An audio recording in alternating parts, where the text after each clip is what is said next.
Imagine water is actively pouring through your living room ceiling. I mean, the drywall is sagging, the floorboards are warping, and the sound of the leak is just echoing through the house. A complete disaster, in other words. A total disaster. Now, imagine someone handing you a warm cup of tea, placing a hand on your shoulder, and instructing you to simply turn your chair around, to just focus on the beautiful sunshine outside the window. Which sounds entirely absurd. You would never ignore a physical catastrophe in your own home just to maintain a pleasant mood. You just wouldn't. Yet, psychologically, millions of us are doing exactly this every single day. In the next few minutes, we are going to dismantle one of the most celebrated, deeply ingrained ideas in the world of personal development. And it is a deeply ingrained idea. It really is. We are talking about the belief that if you simply force your thoughts to be positive, you will automatically transform your life. I love that imagery of the leaking ceiling because it perfectly captures the danger of what we are examining today. I mean, the initial appeal of positive thinking is entirely logical. Cultivating optimism genuinely connects to cognitive resilience. Because our thoughts influence our emotions. Spot on. Our thoughts absolutely influence our emotions, and those emotions subsequently drive our actions. The danger arises because a powerful, nuanced psychological insight has been gradually corrupted. Corrupted into what, exactly? Into a deeply misleading, highly marketable formula. What was once a legitimate strategy for mental resilience has transformed into a universal tool for mental avoidance. Instead of equipping you to face reality with objective strength, this modern interpretation of positive thinking encourages you to repaint reality with brighter, completely artificial colors. So the mission of this deep dive is to help you, the listener, understand the critical difference between using positivity as a legitimate tool for endurance versus using it as a dangerous escape from reality. Which is a massive distinction. It is. We will explore what high performers actually do instead of relying on forced optimism.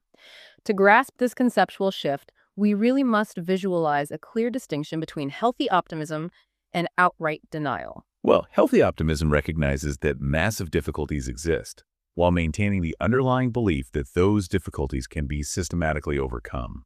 Denial simply attempts to erase those difficulties by refusing to acknowledge their existence. Which fundamentally alters the entire trajectory of how you handle challenges.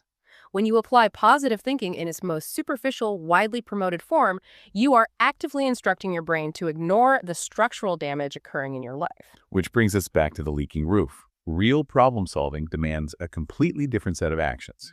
It requires you to fetch a ladder, physically climb up, inspect the rotting wood, and execute a difficult repair. You have to face the mess. You do. And psychologists define this phenomenon of forced avoidance as toxic positivity. Toxic positivity, I mean, that phrase gets thrown around a lot. How is it formally defined in this context? It is the internal or external mandate to insist on experiencing positive emotions, even when a situation objectively demands realism, discomfort, or direct confrontation. We can look at this through the lens of a mechanical analogy. Toxic positivity is the equivalent of driving down the highway and seeing your car's check engine light begin to flash red. A universally stressful experience. Very stressful. But instead of pulling over and inspecting the engine, you simply reach under the dashboard and cut the wire powering the light. The red glow disappears. And you feel immediate relief. You might even tell yourself that the car is running perfectly. However, ignoring the warning signal does not stop the engine from overheating. It merely guarantees that the eventual breakdown will be catastrophic. That is a brilliant mechanical translation of a deeply biological problem. We really must examine the evolutionary biology behind why the human brain so willingly cuts that wire. Wait, so our brains are actually wired to cut the wire, to ignore the truth? Well, yes. I mean, the human brain did not evolve primarily to pursue objective truth at all costs. It evolved to protect us from immediate threats and to minimize physical and psychological pain. So we naturally run from the bad feelings. Absolutely. In our ancient environment, a severe negative emotion was usually tied to an immediate physical threat to our survival. Consequently, the modern human mind still naturally gravitates toward any narrative that rapidly reduces psychological distress. And forced positive thinking perfectly fits that criteria. It does. It acts as an immediate psychological painkiller. We see this painkiller effect play out in high-stakes areas of modern life constantly. If a business is actively failing and the financial runway is shrinking, It is considerably easier for the founder to stand in front of a mirror and repeat daily affirmations of wealth. Much easier than sitting down and rigorously examining their flawed business model. Or, think about a personal relationship that is fundamentally deteriorating. It is much easier to tell yourself to just focus on the good times than it is to initiate a highly uncomfortable confrontation about unresolved betrayals. In every one of those scenarios, the individual is utilizing positivity exclusively to numb distress. And like any medical painkiller, it has a specific, highly limited utility. Meaning it treats the symptom, not the disease. Precisely. It can temporarily mask the symptoms, but it fundamentally cannot heal the underlying injury. True growth only begins when you systematically develop the biological and psychological capacity to tolerate uncomfortable information. Which brings us to a really fascinating point about the people who actually succeed. When we study deeply resilient individuals, we uncover a hidden unifying trait. They possess the absolute willingness to look directly at what is broken. I must offer a strong pushback here, though, because if we completely strip away the concept of positive thinking, we risk discarding decades of psychological research. Surely mindset matters. That is a very fair point. I mean, we know that our internal beliefs shape our external behavior. If positivity is just a psychological painkiller, how do we explain the massive successes attributed to the personal development industry? It seems impossible to dismiss the power of belief entirely. Your pushback highlights the exact trap that ensnares millions of people. Mindset undeniably matters. Beliefs do shape behavior. Expectations dictate the level of effort we're willing to apply, and our internal identity plays a crucial role in sustaining long-term change. So where is the trap? The critical error is believing that mindset is the entire equation. Mindset alone is fundamentally insufficient. Modern motivational culture has constructed a massive framework that heavily emphasizes the emotional fuel while completely neglecting the mechanical engine. Meaning, belief without a structural strategy is entirely hollow. It is entirely hollow. A person may cultivate an unshakable, deeply emotional belief that they will become financially successful. However, belief devoid of a mathematical financial strategy does not generate a single dollar of income. Or consider physical health. A person may think incredibly positively about their fitness, but that optimism cannot replace the biological requirements of cellular nutrition and muscular hypertrophy. Positive thinking is constantly sold as a standalone, magical strategy, when in reality it is merely a supporting condition. Mindset opens the door, but relentless, structured action is what actually builds the house.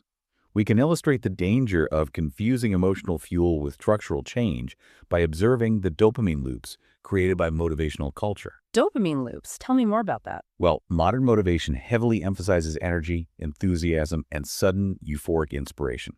These elements create a powerful illusion for your brain.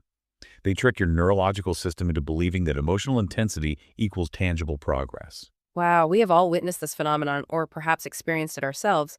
Consider the individual who attends a massive 3-hour motivational seminar. The soaring music, the incredible stories of triumph. They leave the auditorium feeling intensely inspired.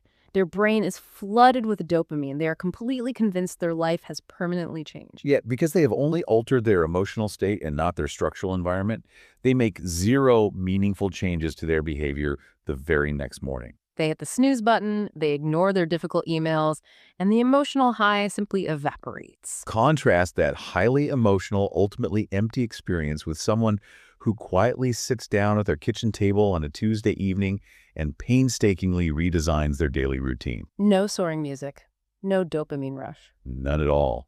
They adjust their wake-up time by 30 minutes. They schedule specific, non-negotiable blocks for deep work. They remove distractions from their physical environment. They do not feel a rush of euphoria. They likely feel a sense of tedious friction instead. Absolutely. Over the course of a year, however, their life transforms entirely. One approach produces a temporary burst of motivation. The other approach produces compounding, unstoppable momentum. Real progress is frequently boring. It is heavily structured and deeply incremental. This reveals why positive thinking alone is so seductive. It addresses the emotional layer of a problem without ever requiring you to redesign the behavioral architecture underneath. Which is the hard part. If we strip away the forced positivity and we remove the emotional painkillers provided by motivational seminars, we are left with something most people spend their entire lives trying to avoid. And what is that? We are left with acute discomfort. Discomfort is the unavoidable toll you must pay to cross the bridge from illusion to reality. One of the most critical yet frequently overlooked ingredients in any profound personal transformation is the capacity to experience psychological discomfort without immediately trying to escape it. So you have to sit with the pain. You must begin to view discomfort not as a punishment to be avoided, but as vital, highly specific information. This dynamic perfectly mirrors the environment of professional athletics. An athlete fundamentally understands that muscular improvement simply does not happen within the zone and physical comfort. You cannot grow by taking the easy route. If you go to the gym and only lift weights that feel entirely manageable, your muscles will not adapt. Muscular growth is achieved exclusively through the application of deliberate physical stress, the myco-tearing of muscle fibers, followed by a period of nutritional recovery. And consider the coaches. Elite coaches do not spend their time exclusively praising an athlete's existing strengths. They meticulously analyze the athlete's weaknesses, searching for the exact point of mechanical failure. Because growth, whether in the weight room or in the human mind, is inherently diagnostic. Diagnosis requires absolute honesty. When you experience psychological discomfort, your internal neurological system is providing you with specific, actionable data. So we really must break down what these emotional signals actually mean. Let us take frustration. Frustration is not a sign that you should surrender. It is a GPS signal pointing directly to a specific skill gap that you need to close. What about anxiety? Anxiety is very often revealing a lack of rigorous preparation or highlighting a deep uncertainty about a future event that requires your immediate attention. And boredom. Because people rarely think of boredom as useful data. Boredom is a powerful indicator that your current environment lacks meaning or sufficient intellectual challenge. I hear the logic in utilizing discomfort as a GPS signal, but I must ask about the inherent risk. Is there not a profound danger of simply wallowing in misery? That is a very common fear. I mean, if I focus entirely on the terrifying reality of my failing business or my deteriorating relationship, will I not just become paralyzed by the anxiety? How do we differentiate between productive diagnosis and destructive rumination? That is the pivotal threshold between success and paralysis. Rumination is the act of spinning endlessly within the negative emotion without ever extracting the underlying data. So rumination is just dwelling on the pain. Exactly. Rumination asks, why is this terrible thing happening to me? Diagnosis, on the other hand, steps outside of the emotional storm and asks, what specific mechanical failure is causing this outcome? That is such a crucial distinction. When you attempt to immediately replace uncomfortable signals with forced affirmations, you effectively mute the most critical feedback your own mind is trying to offer you. You cut the wire to the check engine light. And diagnosis requires you to read the code the engine is throwing. It does. This brings us to the ultimate application for the listener. If positive thinking fails to solve the underlying mechanics of a problem, and if muting our discomfort destroys our internal feedback loop, what specific framework should we adopt in its place? We need a structural replacement. How do we approach our next major hurdle without falling into the trap of toxic positivity, but also avoiding the paralysis of pessimism? The replacement for toxic positivity is a framework known as constructive thinking. Constructive thinking fundamentally flips the script on how you process reality. Forced positive thinking attempts to aggressively control your emotions first, hoping that your external reality will somehow sort itself out later. Constructive thinking focuses entirely on improving the mechanics of your external reality. Knowing that the emotions will follow. Knowing with absolute certainty that positive emotions will naturally follow as a byproduct of that physical improvement. It is the difference between trying to feel warm by imagining a fire versus physically chopping the wood and striking the match to build the fire. The warmth naturally follows mechanical action. That is an excellent way to conceptualize it. When we study individuals who consistently achieve undeniable results in entrepreneurship, scientific research, or high-level creative work, they share a unified approach. They operate with a philosophy often described as optimistic realism. Optimistic realism, how does that differ from just being an optimist? Optimistic realism brilliantly combines the underlying steadfast belief that improvement is entirely possible with the fierce, unflinching willingness to examine the current catastrophe with total honesty. This approach completely mimics the mindset of a dedicated scientist operating in a laboratory. And it does. A scientist does not take it personally when an experiment fails. They certainly do not stand over the shattered beakers reciting affirmations. hoping to make the failed chemical reaction yield different results through sheer willpower. They remove their ego from the equation entirely. Hypotheses are tested, the resulting outcomes are meticulously analyzed, and strategic adjustments are made for the next attempt. In this scientific framework, failure ceases to be an emotional defeat that must be masked. Failure simply becomes neutral data. A constructive thinker operating with optimistic realism approaches a personal crisis by asking a completely different set of questions than a positive thinker. Instead of asking how they can immediately feel better about a terrifying situation, they ask a series of diagnostic questions. First, what is actually happening right now stripped of all emotional narrative? That is powerful. Second, what specific part of this current situation do I have the direct, visible power to influence? And third, what exact daily system, communication habit, or immediate decision needs to change? this allows you, the listener, to apply the scientific method to your daily life. If your career is entirely stagnant, you do not just look in the mirror and declare that you are a massive success. You look at the data. You ask, did my last 3 project proposals fail because of my presentation skills or because I am pitching the wrong demographic entirely?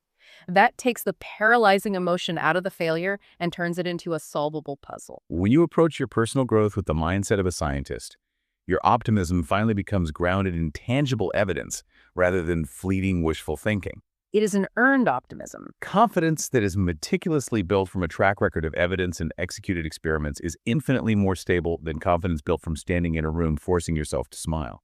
It requires accepting a period of short-term, acute discomfort in exchange for securing long-term, undeniable clarity. High performers do not ask how they can feel better. They ask what the situation is actively trying to teach them. That specific shift in curiosity instantly opens the door to genuine behavioral adaptation. We have covered a profound amount of ground today, moving from the seductive trap of the leaking roof to the rigorous, data-driven discipline of the scientific method. To synthesize the entirety of what we have explored for you, the listener, mindset absolutely opens the door to possibility, but relentless, structured action is what actually builds the house. Forced positivity acts as a dangerous psychological painkiller. It masks the symptoms of failing strategies, deteriorating relationships, and stagnant careers by cutting the wire to your internal warning systems. True progress is fundamentally boring, incremental, and heavily reliant on friction. You must embrace the concept of productive discomfort, treating your frustration, anxiety, and boredom not as negative emotions to be violently suppressed, but as highly accurate diagnostic signals pointing you toward your exact areas of necessary growth. The ultimate conclusion of our analysis is not that positive thinking is entirely useless. Not at all. The true insight centers on the timing and the sequence of its application. Positive thinking holds immense value when it is utilized to fuel your perseverance during the execution of a difficult strategy. It is valuable when it helps you maintain a baseline of endurance during a prolonged period of objective hardship. Its danger manifests solely when it is used to replace critical analysis, when it suppresses uncomfortable truths, and when it actively prevents necessary behavioral change. Positivity becomes a magnificent, unstoppable tool when it follows a deep understanding of reality. But it becomes a deeply destructive force when it is used to replace that understanding. Completely destructive. As we conclude this deep dive, we want to leave you with a direct, practical challenge to examine your own life through the lens of optimistic realism.